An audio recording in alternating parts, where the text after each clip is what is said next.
کہتے ہیں جی کچھ لوگوں پر جنات کا اثر ہوتا ہے، وہ بعض عاملوں کے پاس جاتے ہیں، وہ کہتے ہیں ہم ابھی جنات کو حاضر کرتے ہیں اور ان سے پوچھیں گے کہ بھی کس نے جنات کو عمل کروایا ہے۔ یہ سب جھوٹ ہے، بکواس ہے، کچھ بھی نہیں ہے۔ ان عاملوں کو کہو کہ جنوں کو بھیجیں کشمیر میں مسلمانوں پہ ظلم ہو رہا ہے، ہندوؤں کو تو نہیں مارتے، صرف ہمیں مارنے کے لیے بیٹھے ہوئے ہیں۔ ان سارے عاملوں کو کہو کہ تم اپنے جنوں کو حکم دو گے جائیں وہ کشمیر میں جو مسلمانوں پہ ظلم ہے۔ آپ سوچ سکتے ہیں آج 62 روز ہو گئے ہیں، ان کا ہر چیز بند ہے، کھانا پینا، اٹھنا بیٹھنا، لکھنا نکلنا۔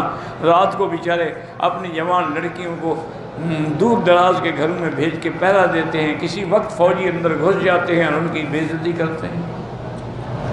تو وہاں تمہارے جن کام نہیں آتے، صرف لوگوں کو، مسلمانوں کو پکڑنے کے لیے جن ہے۔ سب جھوٹ ہے، روٹی کمانے کے چکر ہے۔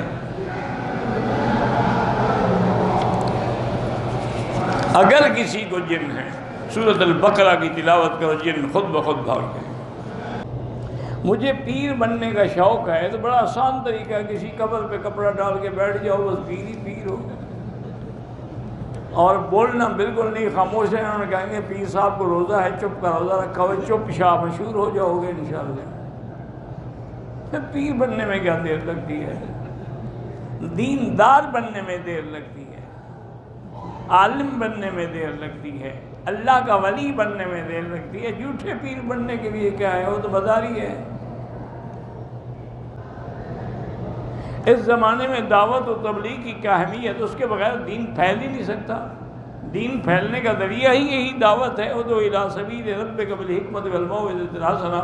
اللہ نے پیغمبر کیوں بھیجے ہیں؟ بلغ ما انزل الیک من ربک، دین کی دعوت پہنچاؤ۔